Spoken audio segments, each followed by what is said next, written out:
ভালোবাসা পরীক্ষা করলে যা হয়। এই বন্ধু বলল 2 মিনিট থাক, আমি দৌড়ে আসছি। আর বন্ধুরা দৌড়ে চলে গেল। বান্ধবী বলল দেখ আমাদের রেখে সে দৌড়ে আরেক গার্লফ্রেন্ডের কাছে মনে হয় চলে গেল। কি বলছিস তুই? হ্যাঁ তাই বলছি। তোর এক কাজ কর, একটা ডায়েরি আমাকে কলম এনে দে। এইভাবে বললো আচ্ছা ঠিক আছে। এই বন্ধুটা ডায়েরি আর কলম দিল। আর ডায়েরিটা বললো নে। আর ডায়েরিটা খুলে এই বোনটি তখন লেখা শুরু করলো। আর লিখতে লিখতে তখন তার বন্ধু আসলো। আর তখন দেখতে পেলো রমেজা নাই। বললো কিরে রমেজা কোথায়? আর তখন বললো রমেজা চলে গিয়েছে। আর ডায়েরিটা তোকে দিয়ে গেছে, এই নিয়ে ডায়েরি। আর তখন ডায়েরিটা হাতে নিল। আর ডায়েরি নিয়ে খুলে পড়া শুরু করলো। লিখেছে তুমি অন্য গার্লফ্রেন্ডের সাথে চলে গিয়েছো, ভালো হয়েছে আমি চলে গেলাম, এভাবে লিখছিল। আর তখন বন্ধু অবাক হয়ে গেল।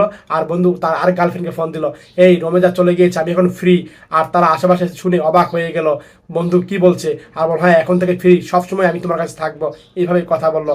আর তখন তার কথা শুনে বন্ধু বান্ধব অবাক, কিরে কি বলছিস? তোকে না রমেজা ভালোবাসে অনেক? আরে কি ভালোবাসে, তার সাথে তো আমি টাইম পাস করেছি শুধু, আমি তাকে ভালোবাসি না, এইভাবে কথা বললো। আর আড়াল থেকে বান্ধবী শুনে কান্না করছে। আর বন্ধুরা কথা বলতে চলে গেল। আর বান্ধবী আসলো। আর তখন বান্ধবীকে দেখে অবাক হয়ে গেলো, দেখছো তোমার বন্ধু আরেকজনের সাথে সম্পর্ক করে, আমি তাকে মনে প্রাণে ভালোবাসি, সে আমাকে একটু ভালোবাসেনি, এইভাবে কথা বললো। আর তারপরে রাগ হয়ে সে চলে গেল। আর তখন বন্ধুরা তাকিয়ে রইলো। আর বান্ধবী গাড়িতে উঠবে, দেখতে পেলো গাড়িতে মাথায় একটা চিঠি বাঁধা। আর তখন চিঠিটা হাতে নিল। আর হাতে নিয়ে পড়লো যে আরে পাগল, তোমাকে আমি মনে প্রাণে ভালোবাসি, তোমাকে শুধু আমি ট্রাই করলাম, তুমি কেমন করো। তার বন্ধু এভাবে লিখেছিল কথাগুলা। আর বান্ধবীও ট্রাই করেছিল। আর বান্ধবী চিঠি পড়ে অনেক খুশি হলো। আর তখন দেখতে পেল তার বন্ধু পিছনে। আর তখন বন্ধুকে দেখে সে সব ভুলে গেল।